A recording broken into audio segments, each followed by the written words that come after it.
Daniel Trachtenberg is the director of an upcoming Predator film, a prequel film called Prey, that will be hitting Hulu in early August, I believe.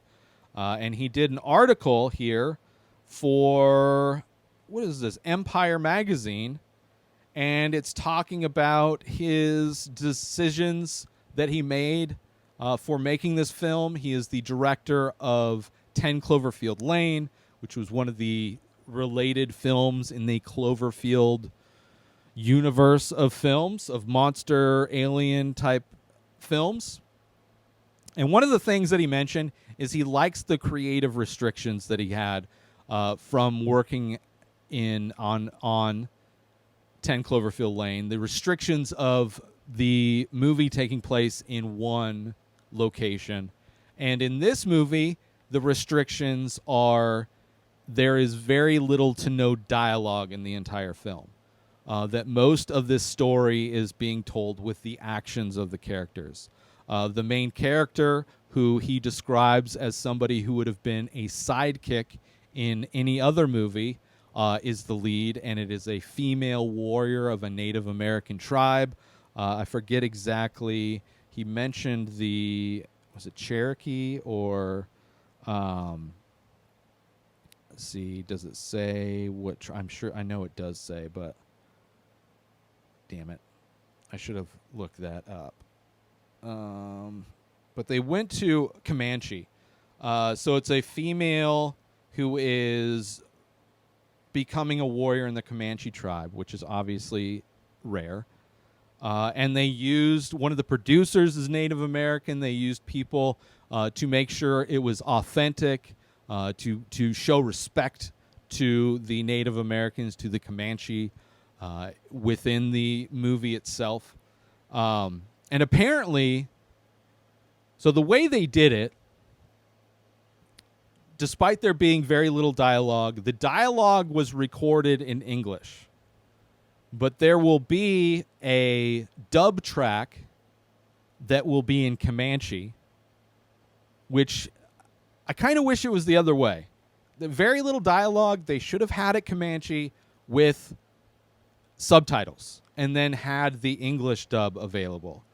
But apparently the way they did it and with the technology is that they were able to, because there's so little dialogue or so little words in general spoken, that they were able to make the words that are used in Comanche line up with the mouth movements of English. So the things that they say apparently are different, but still work within the structure of the movie, but also look good. So as Dan said, it's not going to look like an old 1980s kung fu movie. It's going to look like they're actually saying those words, and there's probably not a lot of it. I would have preferred the reverse. Have them speak like the same way what's-his-face did with the that one movie. That one guy who did that one movie. The guy that everybody hates. The guy from Mel Gibson. He did Apocalypto. And it was I think even Passion of the Christ were done in, I think Apocalypto may have been a made-up language, may have been an authentic language. Either way, both of those movies used those other languages and had subtitles.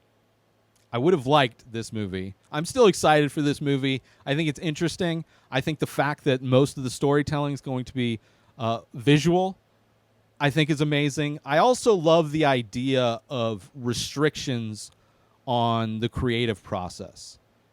Because when you're creating things, there are infinite possibilities. There are so many tools at your disposal when making anything.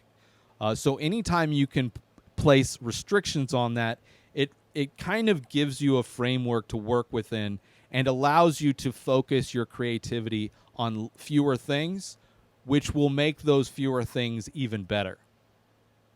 Which is something that, at least in film, the Dogma 95, which is a set of guidelines of restrictions that was made by filmmakers as a response to Hollywood's obsession with CG, an obsession with big budget, an obsession with like visual effects, to kind of force directors to do everything as authentic and in camera as possible.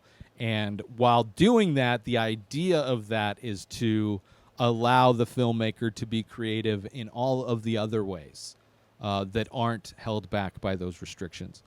So I appreciate that. I'm a fan of Dan Trachtenberg from way back when he was a host of the podcast, The Totally Rad Show, one of the first podcasts I ever started watching that introduced me to, the /Filmcast, which is now the Filmcast podcast, which is my favorite film podcast. But I've been a fan of Dan as he becomes a man, as he becomes a director, not only with 10 Cloverfield Lane, but the high anticipation of this film, which apparently was supposed to be made before, but of course COVID, so it was pushed back either way. The Predator franchise I would like to dip into as well, so when this movie does come out, I will be reviewing it on the show, and I will probably be doing a top 5 of the Predator films, which they're fun. There's some that I haven't seen. There's some I haven't seen in a long time. One of the newer ones, the Shane Black did a version. Speaking of Lethal Weapon and Mel Gibson, Shane Black did a Predator movie, which I absolutely hated. So it will be interesting to dip back into that franchise and see how they all stack up with each other. I have high hopes for this one. I have high hopes for this one being high on that list. So fingers crossed. Also, Dan Trachtenberg directed the very first episode of The Boys, which is a great show that I will be reviewing next week, season 3 of next week. He did the pilot episode of The Boys many years ago, which is a great show, a great episode, a lot of visual effects in that episode, which are well done, and he's a great director. So I'm looking forward to see what Dan Trachtenberg does with Prey, movie coming out, I believe early August on Hulu. New episodes of The Ray Taylor Show come out every single day. Subscribe on YouTube and everywhere our podcasts are found. Binge the full week over at inspireddisorder.com/plus. Buy Ray Taylor Show merch over at inspireddisorder.com. And follow the show on Instagram at Ray Taylor Show. Have a wonderful day, everybody. Peace out! Today is the day where you wake up and you realize that everything that you've been dreaming about, everything that you've been wanting, every goal and wish and hope that you've ever had can become real. Dreams can come true. What you manifest in your mind, you can